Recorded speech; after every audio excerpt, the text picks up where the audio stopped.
While it has not yet been revealed which politically connected individuals benefit from Eskom corruption, it is clear that much more information will soon become public. This is likely to eventually include the names of alleged senior individuals involved. So far, the ANC's response has echoes of the early days of state capture when circling the wagons was the name of the game. Instead of combating corruption, the party is attacking those fighting to save Eskom and the South African economy. This comes at a critical time for the party as it is due to face voters just next year when load shedding is still likely to be an overwhelming central issue. The reaction of the ANC to former Eskom CEO Andre de Ruyter's claims to the interview has been to put pressure on de Ruyter. It said that if he doesn't name the names and go to the police, it will go to court to force him to do so. The ANC has also said that it will not tolerate corruption and that it won't protect people who are corrupt. It has been joined in this by COSATU and the SACP, who have said that de Ruyter has a duty to go to the police. Then on Monday, Public Enterprises Minister Gordhan told the media that he and de Ruyter had discussed corruption at Eskom and that de Ruyter had alluded to certain people being involved. If he has the evidence, he must go to the law enforcement agencies. Don't expect me to now say who it is based on some understanding or possible suspicion, Gordhan said. I don't want to be charged with defamation because I lack evidence. There may be some echoes in the ANC during the early stages of state capture here for those with long memories. Then almost no matter what evidence was presented against the then President Jacob Zuma, it was interpreted as an attack on the ANC rather than an investigation into corruption. Even when the Guptas landed a plane at a Waterkloof Air Force base, the party used its government deployees to ensure that no action was taken.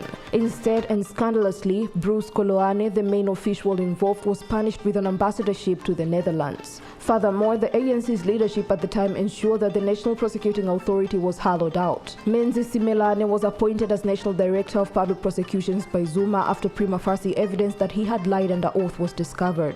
It should be remembered that this happened in 2012 when people like the then SACP leader Blade Nzimande were calling for a law to protect Zuma from insults. Several years later, at the height of the state capture, the then police minister appointed Burning Tlemeza as the head of the Hawks after the judge had found that he was a man without integrity. All of this demonstrates the ANC's previous control over our law enforcement officials and its eagerness to use that control to protect comrades who might have faced criminal prosecution. That same law enforcement was systematically weakened in the process, and it is now unable to stem the rising tide of lawlessness in South Africa. It has been amply demonstrated that the Hawks and the police are similarly incapable of investigating corruption crimes. In South Africa, less than 20% of murders are involved and the vast majority of crimes go unpunished. Only 2 years ago, the Hawks' chief Godfrey Lebeya stated that the crime-fighting unit was operating at less than half of its capacity. It is beyond doubt that the people running the ANC government for the last 15 years are the primary reasons our law enforcement agencies are in such disarray.